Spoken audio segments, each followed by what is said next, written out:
വലിയ രീതിയിലുള്ള പ്രതിഷേധമാണ് സംസ്ഥാന സർക്കാരിന്റെ ഭാരതാംബയോടുള്ള അവഹേളനത്തിനെതിരെ ഉയർന്നിരിക്കുന്നത്.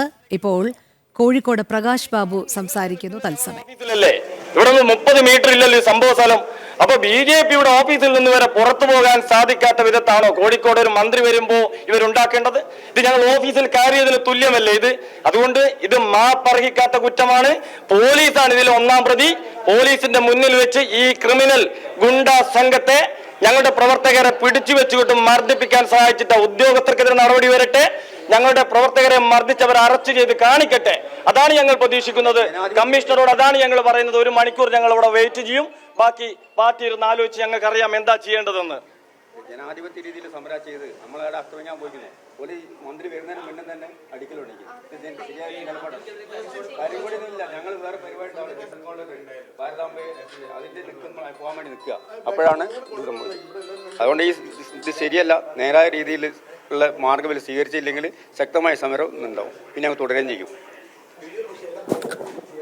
കോഴിക്കോട് ഭാരതാംബയെ അവഹേളിച്ച വിദ്യാഭ്യാസ മന്ത്രിക്കെതിരെ യുവമോർച്ചയുടെ കരിങ്കൊടി പ്രതിഷേധമുണ്ടായിരുന്നു. അതിൽ SFI പ്രവർത്തകർ ഇടിച്ചു കയറുകയും പ്രവർത്തകർ ഇത് തടയാൻ ശ്രമിച്ചത് വലിയ രീതിയിലുള്ള സംഘർഷത്തിൽ കലാശിക്കുകയും ചെയ്തത് നമ്മൾ നേരത്തെ കണ്ടതാണ്.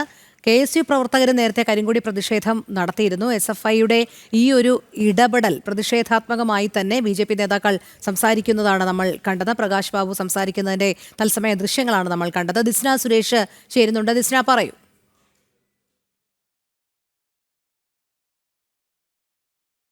കോഴിക്കോട് ഭാരതാംബയെ അവഹേളിച്ച വിദ്യാഭ്യാസ മന്ത്രിക്കെതിരെ യുവമോർച്ചയുടെ കരിങ്കൊടി പ്രതിഷേധമുണ്ടായി. പക്ഷേ ഇതിൽ SFI പ്രവർത്തകർ ഇതിലേക്ക് ഇടിച്ചു കയറുകയും തടയാൻ ശ്രമിക്കുകയും ചെയ്തു. അത് വലിയ രീതിയിലുള്ള സംഘർഷത്തിൽ കലാശിക്കുന്ന കാഴ്ചയാണ് നമുക്ക് കാണാൻ കഴിഞ്ഞത്.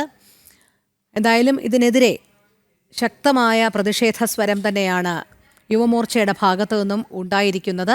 ബോധപൂർവമായ ആസൂത്രിതമായ ഒരു സംഘർഷ സാഹചര്യത്തിലേക്ക് SFI കൊണ്ടുചെന്ന് എത്തിക്കുകയായിരുന്നു. മനഃപൂർവ്വമായിരുന്നു ഇത്തരത്തിലുള്ള ഒരു നടപടിയിലേക്ക് SFI പ്രവർത്തകർ എത്തിയത്. അതുകൊണ്ടാണ് ഇത് സംഘർഷത്തിൽ കലാശിച്ചത് എന്ന് യുവമോർച്ച ആരോപിക്കുന്നു.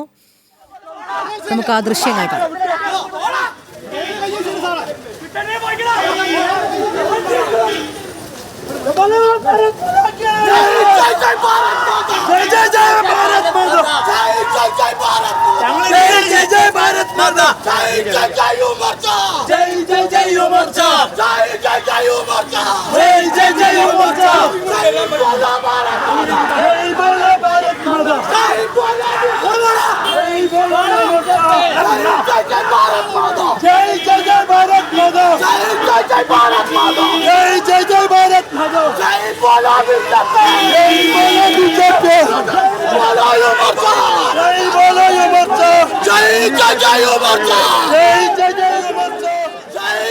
കൂടുതൽ വിവരങ്ങളുമായി ദിസ്ന സുരേഷ് ചേരുന്നു. ദിസ്ന, കോഴിക്കോട് ഭാരതാംബയെ അവഹേളിച്ച വിദ്യാഭ്യാസ മന്ത്രിക്കെതിരെ യുവമോർച്ചയുടെ കരിങ്കൊടി പ്രതിഷേധം ഉണ്ടായിരുന്നു. പക്ഷേ അതിലേക്ക് SFI പ്രവർത്തകർ എത്തുകയും അത് തടയാൻ ശ്രമിക്കുകയും ചെയ്തത് സംഘർഷത്തിൽ കലാശിച്ചു. ഇതിനെതിരെ ശക്തമായ ഭാഷയിൽ തന്നെയാണ് BJP നേതാവ് പ്രകാശ് ബാബു സംസാരിച്ചത്. എന്തെല്ലാം കാര്യങ്ങളാണ് ഈ പ്രതിഷേധവുമായി ബന്ധപ്പെട്ട BJP നേതാക്കൾ പറഞ്ഞത് മാധ്യമങ്ങളോട്?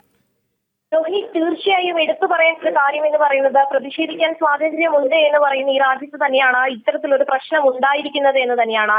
ഈ യുവമോർച്ചയുടെ നേതൃത്വത്തിൽ കരിങ്കൊടി കാണിക്കണം എന്നൊരു തീരുമാനം അവർ എത്തിയിരുന്നു. പക്ഷേ അതിൽ ഒരാൾ മാത്രമേ ഇത്തരത്തിലൊരു പ്രതിഷേധവുമായി മുന്നോട്ട് വന്നുള്ളൂ. അവർക്കെതിരെയാണ് ഇത്തരത്തിൽ SFIയുടെ നേതൃത്വത്തിൽ വലിയ രീതിയിലുള്ള പ്രതിഷേധം ഉണ്ടായത് എന്ന് തന്നെയാണ് നമുക്ക് അറിയാൻ സാധിച്ചിട്ടുള്ളത്. എന്തായാലും വലിയ രീതിയിലുള്ള പ്രതിഷേധം തന്നെയാണ് ഇതിനെതിരെ ഉയരുന്നത്. നമുക്കറിയാം, പ്രതിഷേധിക്കാൻ സ്വാതന്ത്ര്യമുണ്ട് എന്ന് പറയുമ്പോഴും എന്തുകൊണ്ടാണ് യുവമോർച്ച ഇത്തരത്തിലൊരു പ്രതിഷേധം സംഘടിപ്പിച്ചപ്പോൾ വലിയ രീതിയിൽ യുവമോർച്ച പ്രവർത്തകർക്ക് നേരെ ആക്രമണം ഉണ്ടായത് എന്നതിനെ സംബന്ധിച്ച ഗൂഢാലോചന ഉണ്ടായി എന്ന് തന്നെയാണ് പ്രകാശ് ബാബു ഉൾപ്പെടെയുള്ള നേതാക്കൾ പറയുന്നത്. അതിൽ പ്രധാനമായും നമുക്കറിയാം, ആ ദൃശ്യങ്ങളിൽ നിന്ന് തന്നെ വളരെ വ്യക്തമാണ് ഈ പോലീസുകാർ ഉൾപ്പെടെയുള്ളവർ തന്നെയാണ് ഇത്തരത്തിലൊരു ആക്രമണത്തിലേക്ക് എത്തിക്കുന്നത് എന്നത് ആ ദൃശ്യങ്ങളിൽ നിന്ന് വളരെ വ്യക്തമായി നമുക്ക് കാണാൻ കഴിയുന്നുണ്ട്. രോഹിണി സമാധാനപരമായി നടത്തുന്ന ഒരു പ്രതിഷേധം, ആ പ്രതിഷേധ പരിപാടിയിലേക്ക് SFI പ്രവർത്തകർ ഇരച്ചു കയറുന്നു. അത്തരത്തിൽ SFI യുവമോർച്ച പ്രവർത്തകർ തമ്മിൽ വാക്കേറ്റവും അടിയും ഉണ്ടാകുന്നു. അതിൽ 4-ലധികം പ്രവർത്തകരെയാണ്, യുവമോർച്ച പ്രവർത്തകരെയാണ് ഇപ്പോൾ വീട്ടാശുപത്രിയിലേക്ക് എത്തിച്ചത് എന്ന് തന്നെയാണ് നമുക്ക് അറിയാൻ സാധിച്ചത്.